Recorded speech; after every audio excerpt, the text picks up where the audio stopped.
Her neighbor knocked one last time, left a 180-pound Boerboel at the door, and never came back. What Alice discovered at the vet weeks later shocked her to the core and forced her to make a decision that changed both their lives forever. Alice had always been the kind of woman who kept her world deliberately small. She had grown up inside a family empire, boardrooms, expectations, a last name that opened doors before she even knocked. But somewhere along the way, she realized that all those open doors led to rooms she never wanted to be in. So she left. She found a quiet street, a modest house with a small garden out back, and she built something that was entirely her own. No family meetings, no pressure, just Alice, her coffee, her books, and the sound of birds in the morning. It was simple, and for the first time in her life, simple felt like enough. Her neighbor Helen was the first person to make Alice feel genuinely at home. Helen was older, warm in the way that only certain people are, the kind of warmth that doesn't ask for anything in return. A few times a week, she would knock on Alice's door with a smile and a reason to stay for tea, and almost always she brought Black. Black was a Boerboel, 180 pounds of golden muscle, wrinkled forehead, and the kind of face that made strangers cross the street. The first time Alice saw him, she felt a small jolt of surprise. Not quite fear, but something close to it. He was massive. He moved slowly, deliberately, like a creature that had never needed to rush. But he loved the garden. Every visit, Black would walk straight through the back door and lower himself into the grass like he owned it. He chased butterflies with an enthusiasm that was almost embarrassing for a dog his size. He pressed his nose into flower beds, he rolled, he sighed deeply and stared at the sky. One afternoon, Alice looked at his golden coat catching the sunlight and asked Helen, almost laughing, "Why do you call him Black?" Helen leaned in close, like she was sharing a secret. "His eyes," she whispered. Alice looked. Around each eye, perfectly and naturally, the fur was dark, as if someone had lined them with black coal the day he was born. She was genuinely shocked. She had been looking at him for weeks and somehow never noticed. "That," Helen said softly, "is why." The visits became a rhythm Alice didn't know she needed. Tuesday and Thursday afternoons, tea, Helen's stories, and Black stretched across the garden like a small golden continent. He never jumped on Alice, never demanded attention, but he always found his way to her side eventually. He would press his enormous head against her knee and just stay there, heavy, warm, present. Alice started buying better biscuits. Not for herself. She told herself it was nothing. She told herself she wasn't attached. But the truth was, she looked forward to those afternoons more than she looked forward to almost anything else. There was something deeply calming about a creature that massive choosing to be gentle. Something quietly shocking about a dog that could knock down a door, deciding instead to rest his chin in your lap and close his eyes. She started saving the corner of the garden where he liked to lie. She didn't plant anything there. She just left it open for him. Then, one Tuesday, Helen knocked on the door with different eyes. She couldn't make rent. The new building had new ownership, the prices had changed, and there was simply nothing she could do. She was moving, somewhere smaller, somewhere farther.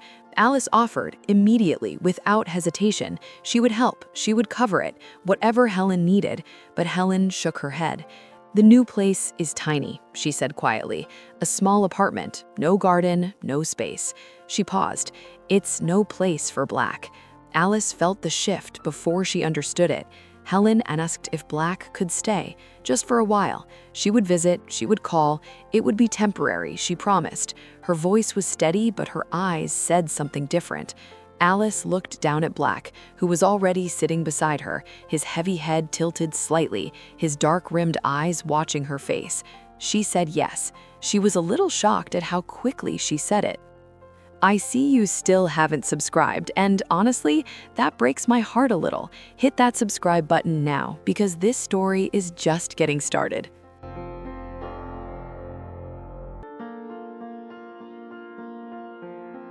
Helen moved out on a Friday. Black watched the boxes from the garden, very still, very quiet.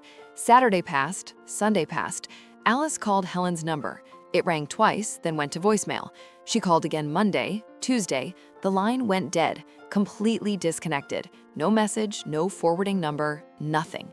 She was shocked, not just surprised, genuinely deeply shocked. Helen was gone, completely gone. Alice drove to the vet that week for a routine chip check. The veterinarian pulled up Black's file, frowned slightly, and looked up at her. His previous owner has released ownership, he said carefully, officially. His record shows no current registered owner. Alice sat very still in that chair. Shocked didn't even begin to cover it. She drove home in silence. Black sat in the back seat, his big head resting on the center console, his dark eyes watching the road. She reached back without thinking and put her hand on his head.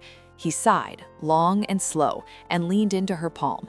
Some stories you choose, some stories choose you. The shocking part isn't that they leave, the shocking part is what they leave behind. Alice waited 3 more weeks. She kept Helen's number saved. She kept the curtain open a little longer each evening just in case. But Helen never came. One morning, Alice woke up to Black pressed against her side, his enormous weight solid and warm, his breathing filling the room like a steady tide. She looked at the ceiling. She thought about family, about the empire she had left behind, about how strange it was that real belonging had found her not in a boardroom, but in a garden, in the quiet, in the form of a golden dog with black-lined eyes. She picked up her phone. She called the vet. "I'd like to register ownership. His name is Black." Life after that settled into something Alice had never quite experienced, warmth without condition. Black slept beside her every night, not at the foot of the bed, but pressed against her, his breathing filling the room like a steady tide. She was shocked at first by how much space he took, then shocked by how quickly she stopped minding. They ate breakfast together, watched films on the couch, Black draped across her legs like a living blanket. They walked every morning, Alice with her coffee, Black with his nose to the ground, reading the world. The garden was still his favorite place. He still chased butterflies with that same undignified joy. But now, when he was done, he came back inside and he stayed. Alice is happy now, genuinely, quietly, unexpectedly happy. But one thought comes to her sometimes, late at night, a small fear that sits in the back of her mind, like a door left unlocked. What if Helen comes back? What if one day there's a knock at the door, with an explanation, an apology, a leash in her hand? Alice doesn't have an answer. She only knows what is true right now. Black is hers, she is his, and the love between them was not planned, not expected, and not even slightly, an accident.